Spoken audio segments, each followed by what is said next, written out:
আসসালামু আলাইকুম, কেমন আছেন সবাই? আশা করি অনেক ভালো আছেন। আমিও আল্লাহর রহমতে অনেক ভালো আছি। আজকে আপনাদেরকে দেখাবো আমার সকাল কি কাজ দিয়ে শুরু হয় আর শেষ হয় কি দিয়ে। তো চলুন, সকালে 7:30টায় এই যে নাস্তা বানাচ্ছি সবার জন্য, সবাই খাবে। তারপর আমি খাবো। তো এখানে চা বানাইছি, রুটি বানাইছি, যার পরোটা খাইতে মন চায় তাকে পরোটা বানিয়ে দিয়েছি। তো তারপরে এই যে আমি চা, একটা কলা আর রুটি এটা নিয়ে বসে পড়েছি, খাওয়া দাওয়া শেষ।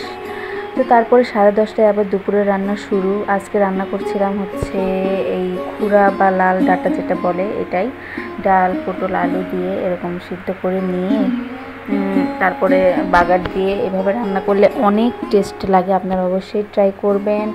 তারপর আমার হাজব্যান্ড অনেকগুলো মাছ নিয়ে এসেছিলো, চিংড়ি মাছ, সাথে ইলিশ মাছও নিয়ে এসেছিলো। তো সেগুলো বেছে তারপরে এখানে সবজি দিয়ে চিংড়ি মাছ রান্না করছিলাম। আসলে ঘরেই রান্না করতেছিলাম, তো হঠাৎ করে কারেন্ট চলে যায়। তো সেই জন্যই মাটির চুলায় রান্না বসিয়েছি। মাটির চুলার রান্নাও কিন্তু অনেক স্বাদ। মাঝে মাঝে আমি মাটির চুলায়ও রান্না করি, কিন্তু যখন ভালো লাগে না তখন ঘরেই রান্না করি। আর আজকে ওয়েদারটা একটু বেশি রোদও না, আবার কি সুন্দর বাতাসও হচ্ছে, যার কারণে অনেক ভালো লাগতেছে আজকে রান্না করতে। তো এখানে চিংড়ি মাছ আর সবজি রান্না করতেছিলাম। এদিকে আবার আমার দুইটা বাবু সামলাই। ছোট একটা আছে, এটার কেবল 6 মাস, আর বড়টার 3 বছর পার হয়ে 4 মাস হয়েছে। তো এই যে দেখেন, এদিকে আমার চিংড়ি মাছের তরকারিটা হয়ে গেছে।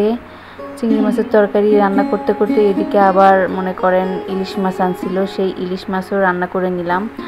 আর দেখে আপনারা হয়তো মনে করবেন যে বাবা এতগুলো মাছ, আসলে আমাদের ফ্যামিলি মেম্বার্স অনেক, আমাদের ফ্যামিলিতে 8 জন, আমাদের যৌথ ফ্যামিলি।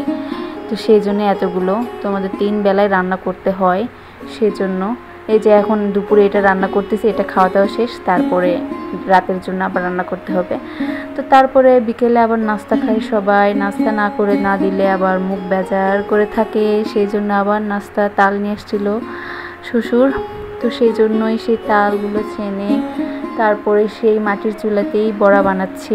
তালের বড়া কার কার পছন্দ অবশ্যই কমেন্টে জানাবেন। আমার তো খুব পছন্দ, কিন্তু আমার হাজব্যান্ডের পছন্দ না, কিন্তু অন্য সবাই পছন্দ, সবাই খায়।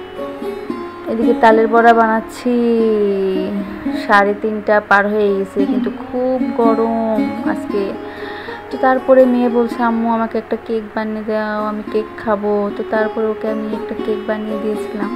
এটা ভ্যানিলা ফ্লেভার, চকলেট ফ্লেভারও বানাতে পারি, কিন্তু ভ্যানিলা ফ্লেভারই খাইতে যাচ্ছিলো, সেই জন্য ভ্যানিলা ফ্লেভার বানিয়ে দিলাম। তো খাচ্ছে, ও খুব মজা করে খাইছে। তারপর 5টার দিকেই রাতের রান্না তুলে দিলাম, কারণ এখন কারেন্টের অনেক সমস্যা হচ্ছে। তো রান্নাবাড়ি শেষ, এরপর সব কাজ শেষ করে আমি একটু ছাদে আসি, তো দেখি এদিকে সন্ধ্যা হয়ে গেছে। তারপর আমার গাছগুলোতে পানি দিতে হবে, তো সেই জন্য আমি গাছে পানি দেওয়ার জন্য আসছিলাম। তো আমার গাছে পানি দেওয়া শেষ, আমার সব কাজ শেষ আজকের দিনে। তো আমাকে অবশ্যই সাপোর্ট করবেন, ধন্যবাদ।